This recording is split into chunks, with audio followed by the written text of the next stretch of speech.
अस्सलाम वालेकुम। बेटा मैनू शुगर भी है, ब्लड भी है, दिल का मसला भी है, तुरया फिरया नहीं जाता। मेरा मियाँ में वो भी बीमार ने ते मेरा पुत्र है माशाल्लाह जवान। बच्चा मेरा बीमार है, वो कुछ कर नहीं सकता, मोरे हिल गए ने। वो ही साडी मदद करदा सी, पुछदा सी, लैंदा देंदा सी रोटी रूटी। ते हुण वो ही पिया है, अपने आस्ते नहीं बेचारा कर सकदा ते असीं बीमार हैगे हैं। मदद की जाए जरा असीं दवाई लै सकीए कितों।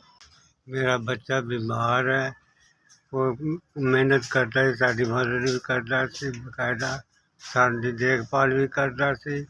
हुण फिलहाल आप 1.5-2 साल हो गए मंजी ते पिया, ओहदे हिल गई डिस्कां, तो ओहदी वजह तो बेचारा हुण कर रहा। अपने बच्चे नहीं पाल सकता, सानू कित्थे पालना उन्हें।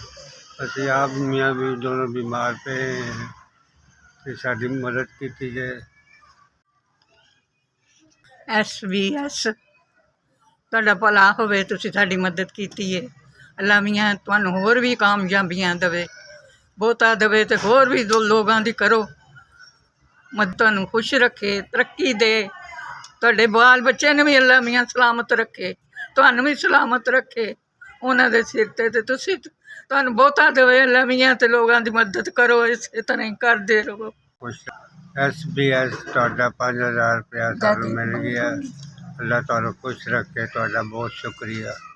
बड़ी बड़ी मेहरबानी, साडे गरीबां दी मदद की।